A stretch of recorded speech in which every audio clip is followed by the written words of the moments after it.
Hello everyone, this is Moshe, the Electric Israeli and FSD. If you're new, please subscribe and help me change the world one electric car at a time. Thank you to all of my supporters. Follow me on X. And if you're in the market to buy a Tesla, use my referral code and get $1,000 off the price right off the bat. Unbelievable. That's great. Today we're going to talk about Hyundai, okay? Hyundai, as they call it, Hyundai.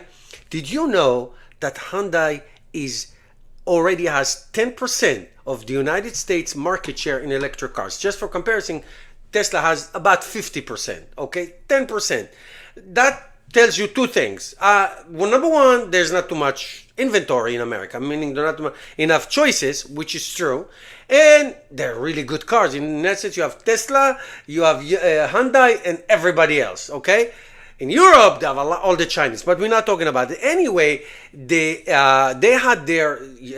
had their amazing annual meeting, like Tesla is doing, and they laid out a vision that it is absolutely incredible. And as I'm running to you the video of the Hyundai Ioniq 5N, the performance car, let me just give you some highlights of what they're going to do. First of all, they're going to expand their hybrid lineup from 7 to 14 brands, okay, including Genesis. As you remember, Hyundai has Genesis, Kia, and Hyundai. This is the one big conglomerate.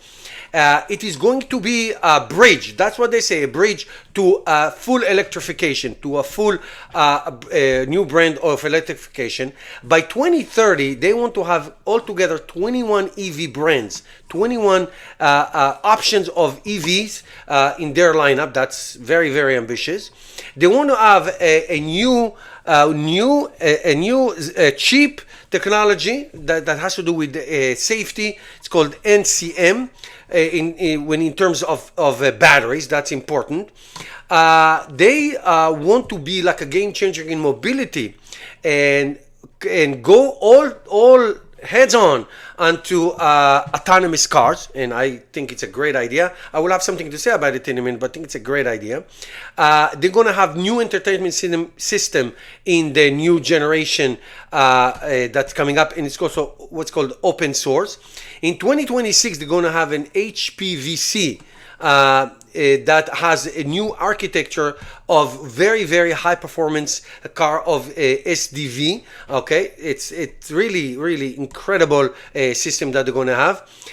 In terms of energy, they're going to continue making gasoline cars. Don't get any hopes that they're not, but they are planning to by 2030 to sell 5.55 million units every year, and also to get to 2 million EVs by 2030. Okay, they are going to invest in the short term, mid term, and long term about 120.5 trillion KRW. That's the Korean money. So you know the KRW is 0.00075 per dollar. So it's $0.00075 per one Korean dollar. So you know, it's like it sounds a lot, and it is a lot. Believe me, it is a lot. I'm not belittling it at all. All right. 51.6 trillion KRW for capex, for expansion, for new factories, and 14 trillion KRW in what they call strategic investment. Okay, now they are looking for a gross margin profits, which is very important, to be above 10% by 2030. Meaning, if I translate this to you, they are willing to accept some losses to get into the big goal.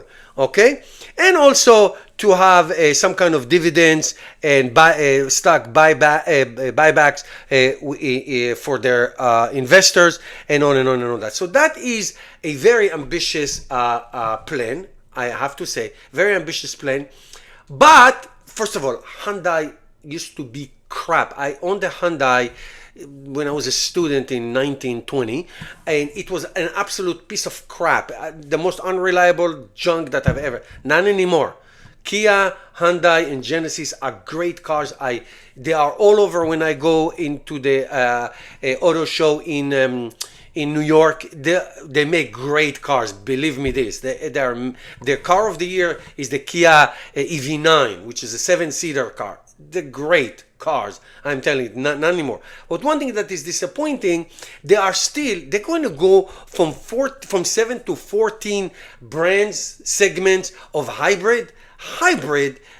I had a plug-in hybrid car, okay, and I had a hybrid car, and it was great for that time. But hybrid, if I have to translate it, hybrid is the worst of both worlds. You know, the best of both worlds, the worst of both worlds, because it's a gasoline car.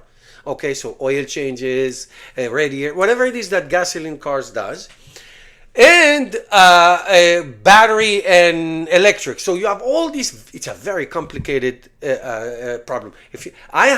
Before I sold my Chevy Volt, which I loved, I had it for 8 years. When it started to break down, I had to do there was like an oil leak. It was 3 times more expensive to fix it than it would be if it was just a regular gasoline car, because you had to undo so many complexities in it. So that's disappointing. It should be straight to as many EVs as possible. Now they are talking about 21 new EVs, but I don't think they should even worry about transitioning to hybrid car, and then that will give them to be all electric. This is what BYD is doing. That BYD is doing very, very well. But eventually, BYD also make their own batteries. Now, Hyundai is going to try to do everything. The autonomy part, I don't know about that. Autonomy, it takes years to gather data. So here is a suggestion. If they are going to license Tesla FSD suite, that's going to be very sweet, because it's ready made. You got your cameras. Here's the hardware. That will be the way to go. But we'll see what happens. All right. It's fascinating. Thank you guys for watching, and I'll see you in my next video.